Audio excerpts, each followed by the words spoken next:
Good evening. This is Akashvani and I am Abhishek Mukhopadhyay with the news at 9.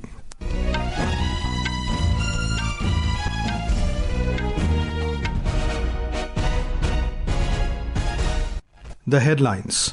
India and Cyprus condemn terrorism and extremism in all its forms and manifestations.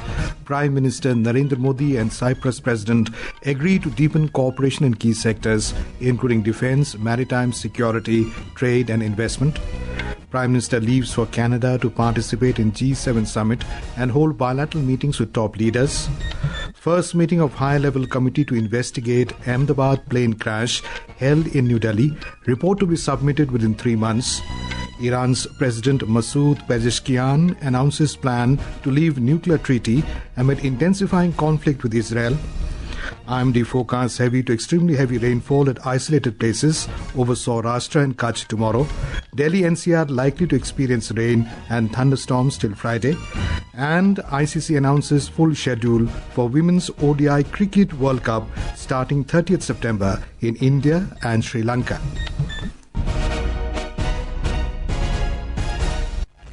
India and Cyprus have unequivocally condemned terrorism and extremism in all its forms and manifestations and reaffirmed the shared commitment to countering hybrid threats that undermine peace and stability. The two countries also urged all states to respect the sovereignty of other nations and call for the disruption of terrorism financing networks, the elimination of safe havens, dismantling of terrorist infrastructure, and bringing perpetrators of terrorism to justice swiftly. In a joint declaration issued after delegation-level talks between Prime Minister Narendra Modi and Cyprus President Nikos Christodoulides in Nicosia today, the two nations emphasized the need for a comprehensive, coordinated and sustained approach to combat terrorism across borders. Cyprus expressed solidarity and unwavering support to India in its fight against cross-border terrorism. The two leaders strongly condemned the gruesome killing of civilians in the recent Pahalgam terror attacks and emphasized that those responsible for the attacks should be held accountable.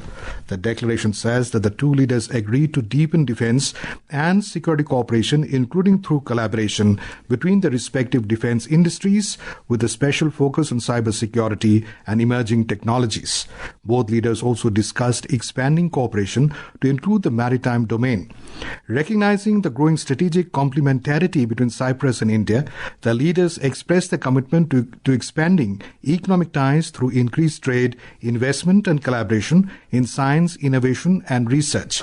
Addressing media with the Cyprus President Nikos Christodoulides at the Presidential Palace, Prime Minister Modi noted that Cyprus's Vision 2035 and India's Viksit Bharat 2047 have much in common and a roadmap will be created to shape the future of the partnership over the next 5 years.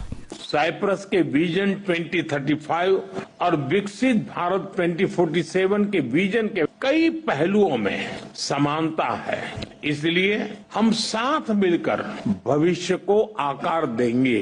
अपनी साझेदारी को strategic दिशा देने के लिए हम अगले 5 वर्षों के लिए एक ठोस रोड मैप बनाएंगे। रक्षा और सहयोग को और मजबूती देने के लिए द्विपक्षीय डिफेंस कोऑपरेशन प्रोग्राम के तहत रक्षा उद्योग पर बल दिया जाएगा। साइबर और मैरीटाइम सिक्योरिटी पर अलग से डायलॉग शुरू किया जाएगा। The Prime Minister also thanked Cyprus for its support in India's fight against cross-border terrorism and announced plans to develop a real-time information exchange mechanism between both countries. आतंकवाद, drugs और arms की तस्करी की रोकथाम के लिए हमारी एजेंसीज के बीच रियल टाइम इंफॉर्मेशन एक्सचेंज का मैकेनिज्म तैयार किया जाएगा। हम दोनों सहमत हैं कि हमारे आपसी व्यापार और निवेश में बहुत पोटेंशियल है। During the delegation-level talks, the two leaders held wide-ranging discussions covering the full spectrum of India-Cyprus relations. Earlier, Mr. Modi held a one-on-one meeting with President Nikos Christodoulides, during which the Cypriot president conferred upon him the Grand Cross of the Order of Makarios III, the highest civilian honor of the Republic of Cyprus. Both leaders also visited the historic center of Nicosia and the mountainous region of northern Cyprus, which has remained under Turkish occupation since 1974. And we are now joined by correspondent Raja Durai from Nicosia for more updates. Raja Durai, what are the highlights of the Prime Minister Modi's visit to Cyprus?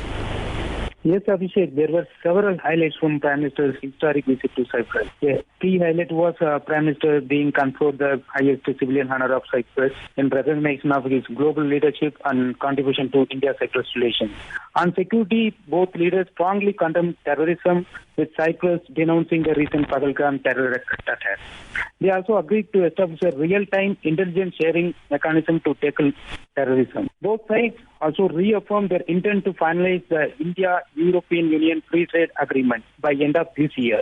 And they also underlined the potential of India-Middle East-Europe Economic Corridor.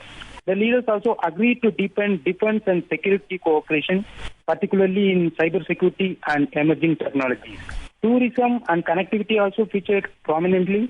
The two sides agreed to explore direct air connectivity to boost people-to-people exchanges. Finally, both countries also agreed to prepare a 5-year roadmap to guide future engagement. The visit has truly revitalized India-Cyprus relations, Abhishek. Right. Thank you, Raja Durai, for that very comprehensive update. Well, moving on, Prime Minister Modi embarked on a visit to Kananaskis, Canada this evening after successfully concluding his visit to Cyprus. During the 2-day visit at the invitation of the Canadian Prime Minister Mark Carney, Mr. Modi will participate in the G7 summit and also hold bilateral meetings with top leaders. The Prime Minister will exchange views with leaders of G7 countries, other invited outreach countries, and heads of international organizations on crucial global issues. These issues include energy security, technology and innovation, particularly the AI energy nexus, and quantum-related issues. Financial Action Task Force FATF has condemned the Pahalgam terror attack, saying the attack could not have occurred without financial backing. The global watchdog said in a statement that the Pahalgam attack and other recent attacks could not have happened without money and means to move funds between terrorist supporters. The FATF reaffirmed its support to over 200 jurisdictions within its global network to build and enhance their counter-financing of terrorism measures. This is Akashvani giving you the news. For quick news updates round the clock, follow us on our X handle at AIR News Alerts. And for details of stories and more, log on to our website www.newsonair.gov.in and download News on AIR app. The first meeting of the high-level committee set up by the government to investigate the Ahmedabad plane crash was held in New Delhi today. The committee was chaired by the Union Home Secretary Govind Mohan. The members of the high-level multidisciplinary committee, including Secretary, Ministry of Civil Aviation, senior officials from the Home Ministry, officials of Home Department and State Disaster Response Authority of Gujarat, Police Commissioner of Ahmedabad, Director General of Inspection and Safety in the Indian Air Force and Director General of Bureau of Civil Aviation Security also attended the meeting.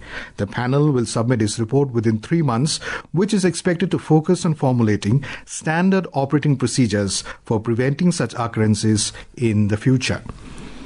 In Gujarat, the last rites of former Gujarat Chief Minister Vijay Rupani, who died in the Ahmedabad plane crash, have been performed with full state honours in Rajkot. Union Home Minister Amit Shah, Chief Minister Bhupendra Patel and other senior leaders paid their respects to the late leader. We have a report. The entire state of Gujarat is observing a day of mourning today to mark the loss of this senior leader. Thousands of people have joined a procession to bid farewell to their beloved leader, while many others gathered at his residence to pay tribute. Meanwhile, in the plane crash incident, DNA samples of 119 deceased have been matched so far and 76 bodies have been handed over to their relatives. DNA sample matching process is accelerating and is expected to be completed within a day or two. With Mayur Solanki, Aparna Khun, Akashvani News, Ahmedabad. Iran is planning to withdraw from the Nuclear Non-Proliferation Treaty amid intensifying conflict with Israel. President Masoud Pezeshkian said Iran's parliament is drafting legislation to leave the nuclear treaty. The president reiterated Tehran's stance that it has no plans to develop nuclear weapons and underscored that Iran's nuclear activities remain focused on peaceful energy and research. Meanwhile, Iran today executed Ismail Fakhri, convicted of spying for Israel's Mossad. We have more from a West Asia correspondent. Iran's health ministry reported that at least 224 people have died since the fighting erupted on Friday, a majority of whom were civilians who caught up in the Israeli airstrikes on the military targets and infrastructure. Israeli fatalities now total more than 20, with over 300 wounded as the conflict burns to its most intense level yet. Iranian forces launched a new wave of missile and drone strikes at Israeli civilian targets last night and into Monday. Israel responded with repeated airstrikes on Iranian military, nuclear and energy sites all through Monday. The Israeli Air Force demonstrated what Prime Minister Benjamin Netanyahu described as having achieved complete operational freedom over Iranian airspace, including the capital city of Tehran. The Israel Defense Forces reported significant tactical advances, announcing that they had destroyed roughly one-third of Iran's total stockpile. This is Vinod Kumar for Akashvani News from Dubai. The India Meteorological Department IMD has forecast heavy to extremely heavy rainfall at isolated places over Saurashtra and Kutch tomorrow. Parts of Arunachal Pradesh, Chhattisgarh, coastal Karnataka, Gangetic West Bengal, Gujarat, Konkan, Goa, Madhya Maharashtra, Odisha and northeastern states are also expected to witness heavy rainfall during the next 2 to 3 days. IMD further added that Delhi-NCR is likely to experience light to moderate rainfall accompanied by thunderstorms, lightning and gusty winds till Friday. At least 25 people were killed in lightning strikes in 14 districts of Uttar Pradesh in the last 2 days. We have a report. As per data released by the Relief Commissioner's Office, 5 deaths were reported in Prayagraj district, 4 in Jaunpur and 2 each in Lalitpur, Gorakhpur, Bareilly and Bijnor. Apart from that, 1 each in Lucknow, Kanpur Dehat, Kushinagar, Shahjahanpur, Hardoi, Sambhal, Jhansi and Jalon district lost their lives. Taking note of the deaths, Chief Minister Yogi Adityanath directed the officials to carry out a survey of the affected areas and help the families. The CM directed the district administration officers to visit the affected areas and provide financial assistance to the family members of the deceased and others who suffered losses. The Chief Minister said officers would conduct a survey to assess crop loss and send a report to government so that further action can be taken. On the other hand, the Meteorological Department has issued a yellow alert for heavy rains in some parts of the western parts of the state and orange alert for the eastern areas in the next 24 hours. Om Awasthi, Akashvani News, Lucknow. As many as 19 people have lost their lives in various rain-related incidents since the arrival of monsoons in Maharashtra. The benchmark domestic equity indices rebounded today, snapping their 2-day losing streak. Both the indices edged up, fueled by buying across all sectors, offsetting geopolitical jitters. The 30-share index at the Bombay Stock Exchange, Sensex, gained 678 points to close at 81,796. The National Stock Exchange Nifty 50 rose 228 points to settle at 24,947. The International Cricket Council (ICC) today announced the full schedule for the 2025 ICC Women's ODI World Cup, set to be played from the 30th of September to the 2nd of November in India and Sri Lanka. While India holds official hosting rights, Sri Lanka will serve as a neutral venue for all of Pakistan's matches due to ongoing political tensions between the two nations.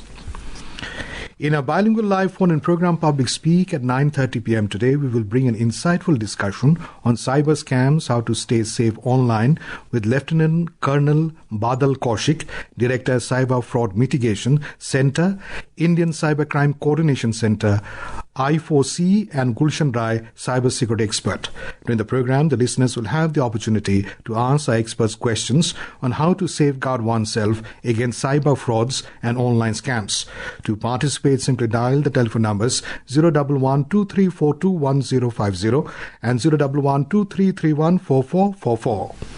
And now, before we end the bulletin, the headlines once again.